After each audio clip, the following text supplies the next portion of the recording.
मित्रांनो नमस्कार. तुमचं स्वागत आहे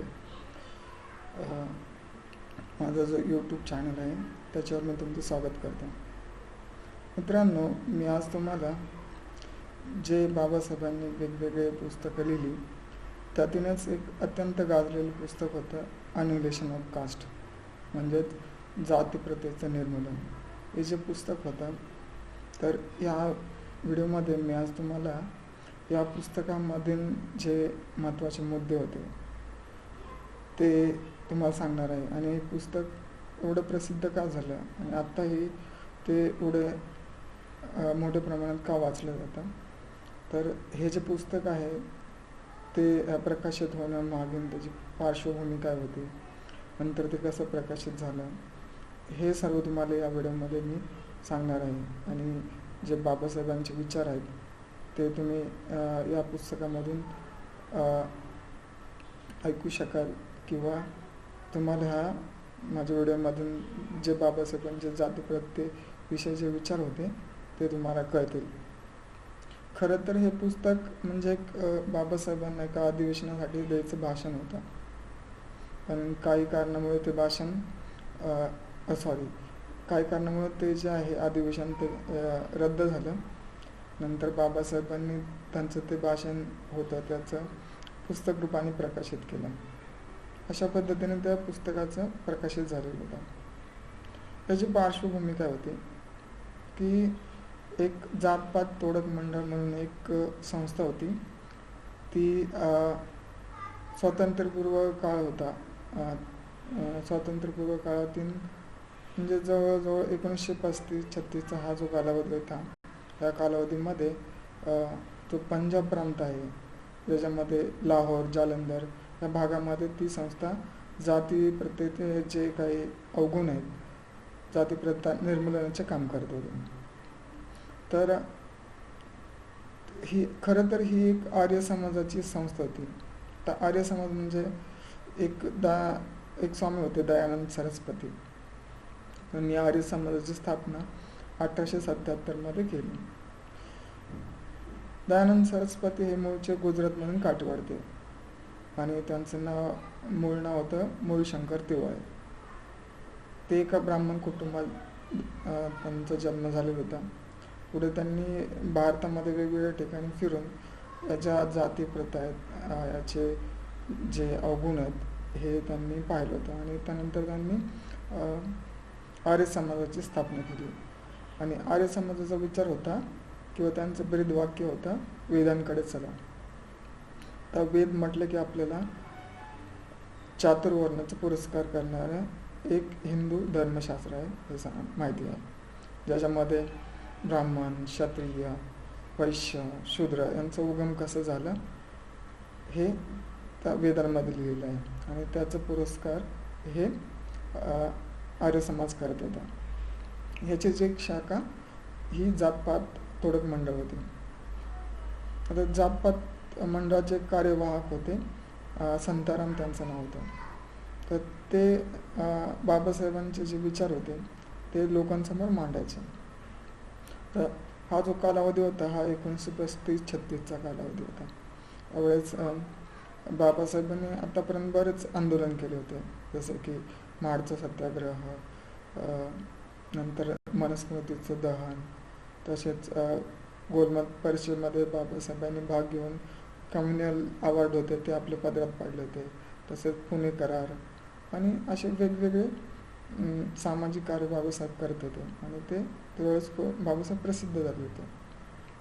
तर संताराम यांनी बाबासाहेबांनी काय विनंती केली की आम्ही हे अधिवेशन घेणार आहे 1936 आणि आम्ही तुम्हाला विनंती करतो की तुम्ही या अधिवेशनाचे अध्यक्ष स्थान भूषवावं आणि त्यामध्ये तुमचे विचार तुम्ही मांडावेत.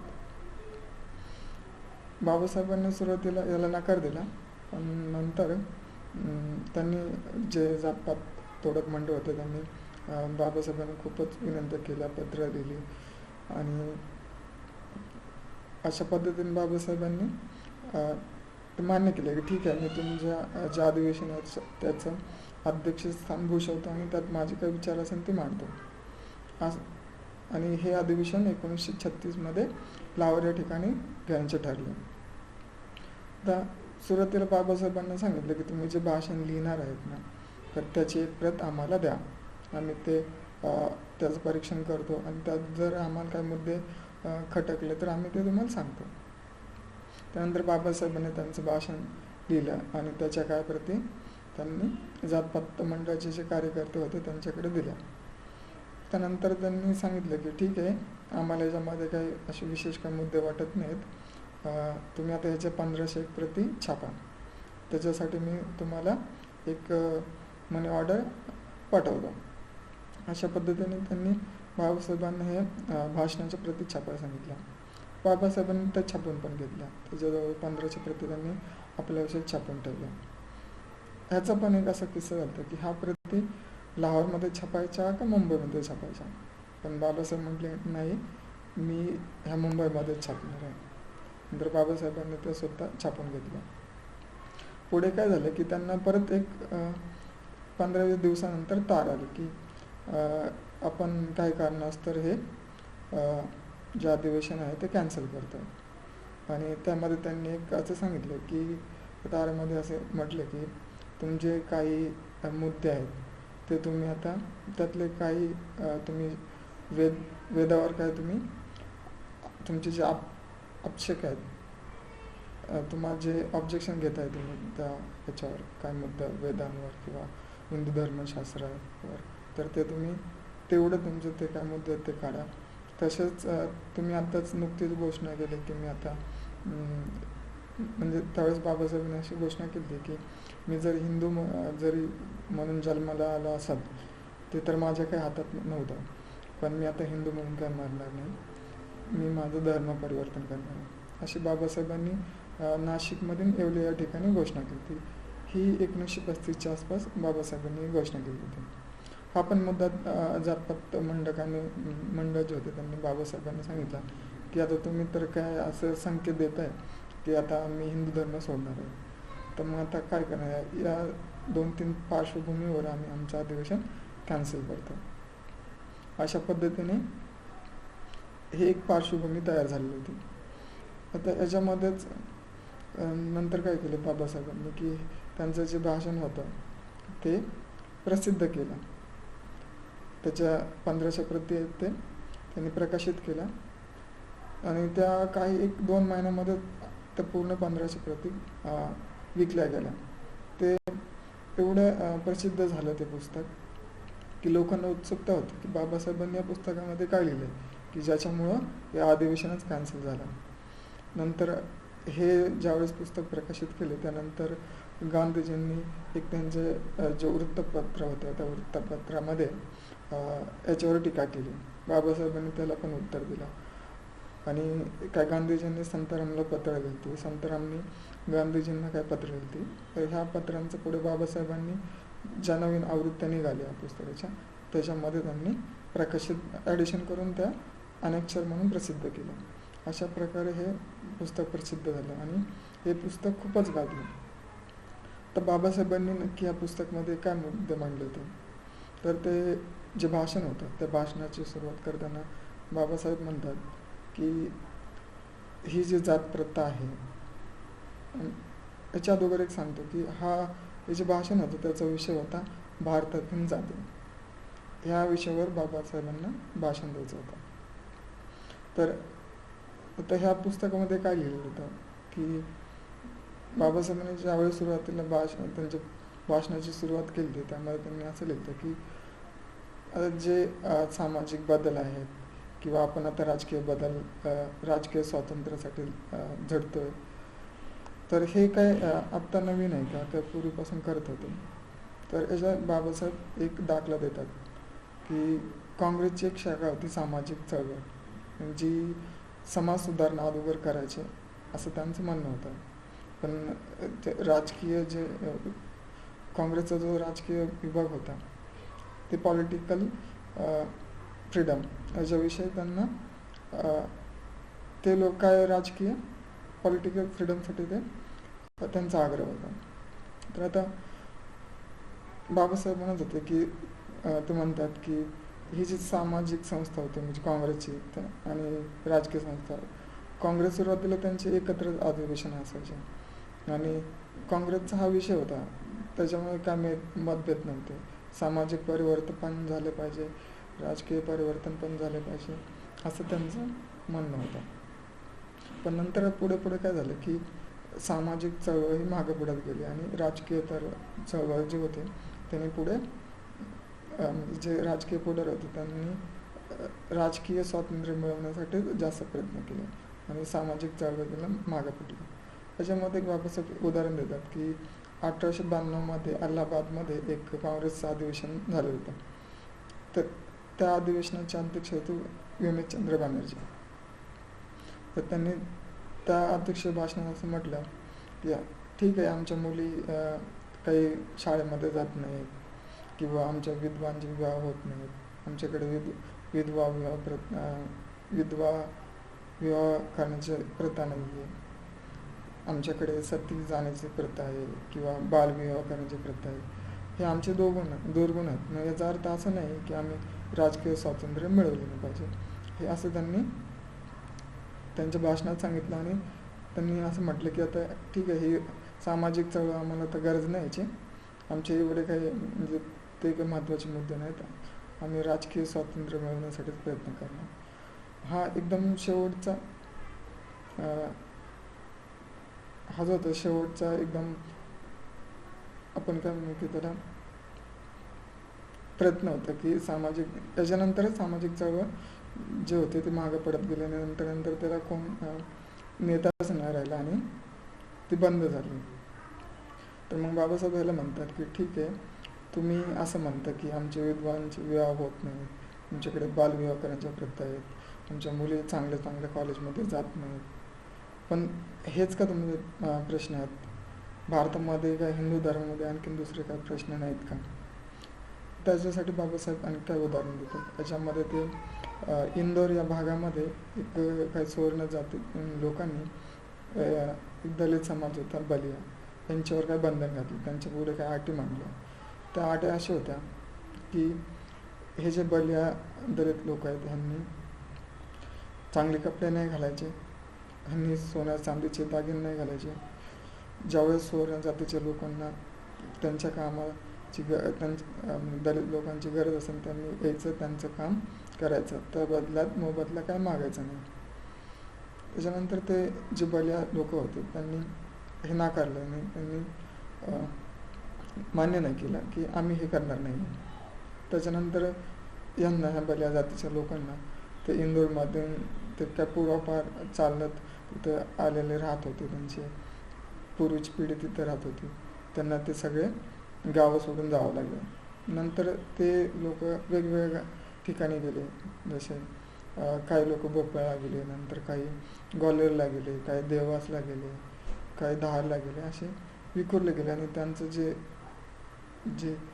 त्या ठिकाणी राहत होते तर ह्या अशा जातीप्रथेमुळे त्यांना सहन करावं लागलं आणि त्यांची पूर्ण कुटुंब व्यवस्था होती ती उद्ध्वस्त झाली. ही एक प्रथा. नंतर बाबासाहेब म्हणतात की राजस्थानचं उदाहरण देतात. त्या ठिकाणी काही लोक देवदर्शनाला गेलेले होते आणि देवदर्शनावरून परत येताना त्यांच्याच लोकातील काही लोकांनी सर्वांसाठी एक जेवणाची पंगत ठेवली. तर ह्या पंक्तीमध्ये त्यांनी वेगवेगळे पदार्थ बनवले आणि ह्यातूनच एक पदार्थ होता तूप.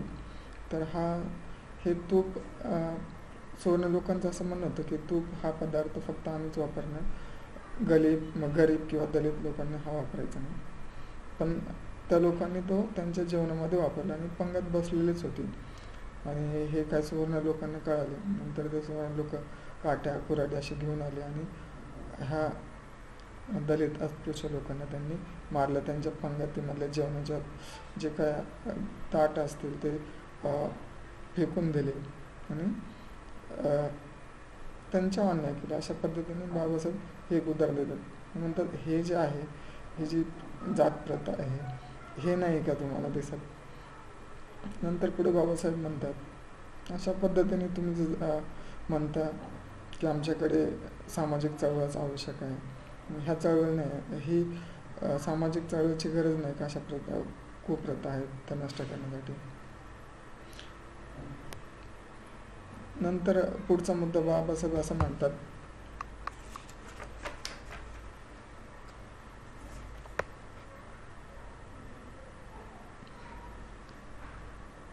की आपल्या भारतामध्ये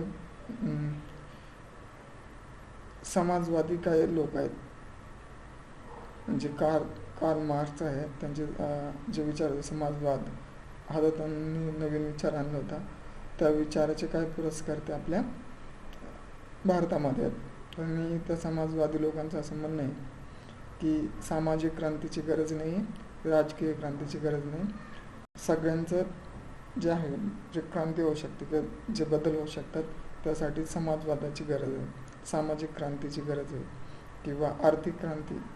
समाज म्हणजेच काय, आर्थिक क्रांती. समाजवाद्यांचा विचार काय, सगळ्यांना समान संपत्तीचं वाटप. जर आपण सगळ्यांना समान संपत्तीचं वाटप केलं तर ऑटोमॅटिकच हे बाकीचे जे आहेत प्रथा ते नष्ट होतील.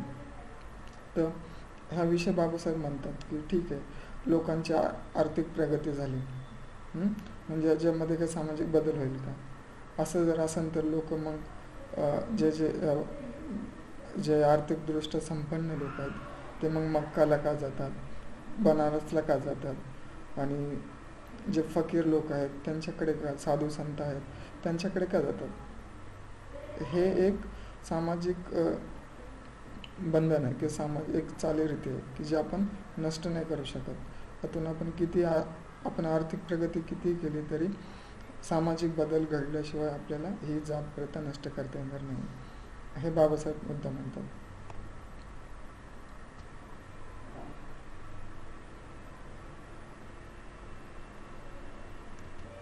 याच पुस्तकामध्ये बाबासाहेबांनी पुढचा एक मुद्दा मांडलेला आहे, भारतातली जातीव्यवस्था कशी आहे.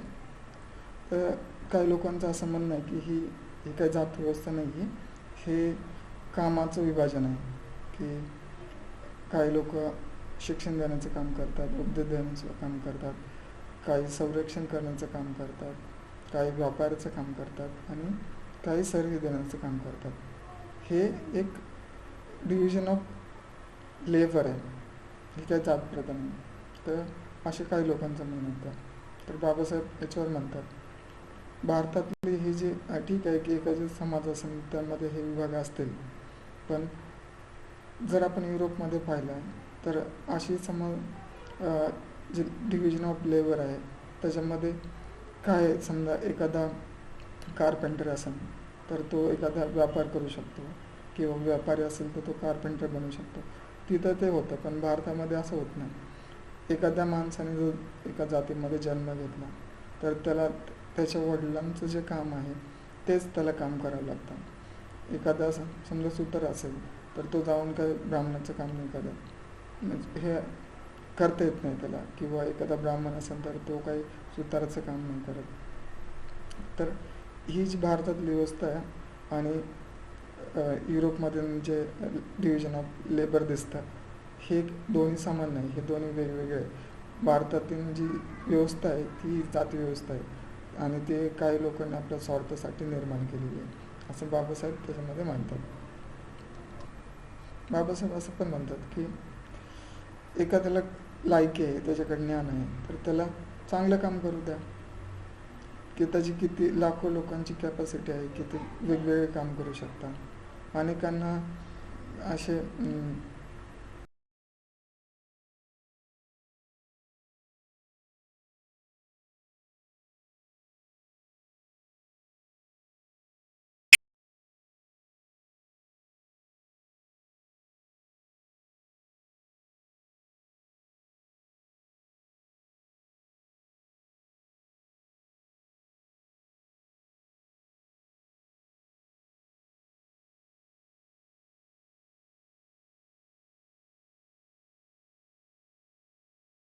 हे काही डिव्हिजन ऑफ लेबर नाही आहे. त्याच्यानंतर बाबासाहेब पुढचा मुद्दा म्हणतात की काही लोकांचं असं म्हणणं की हां हे एक वंश आहे किंवा एक रेस आहे, त्या रेसचं प्युरिटी मेंटेन करण्यासाठी ही जात व्यवस्था निर्माण झालेली आहे. तर बाबासाहेब म्हणतात की मला सांगा, एखादा पंजाबमधला ब्राह्मण आहे आणि एक आता मधील ब्राह्मण आहे. या दोघांमध्ये काही रेसियल समानता आहे का? किंवा पंजाबमधला अस्पृश्य आहे आणि मद्रासमधला अस्पृश्य आहे, त्या दोघांमध्ये काही समानता आहे का?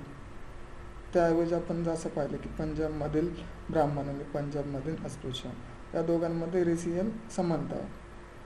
तसेच मद्रासमधील ब्राह्मण आणि मद्रासमधील जो अस्पृश्य आहे यांच्यामध्ये समानता आहे.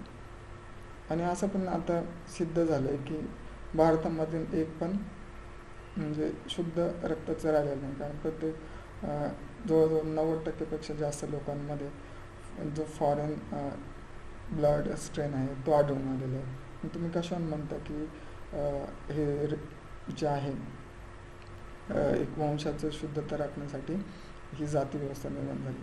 खरं तर ही जाती व्यवस्था जी निर्माण झाली ही ज्यावेळेस अनेक लोकांचं मिक्सचर झालं त्याच्यानंतरची ही व्यवस्था निर्माण झालेली आहे.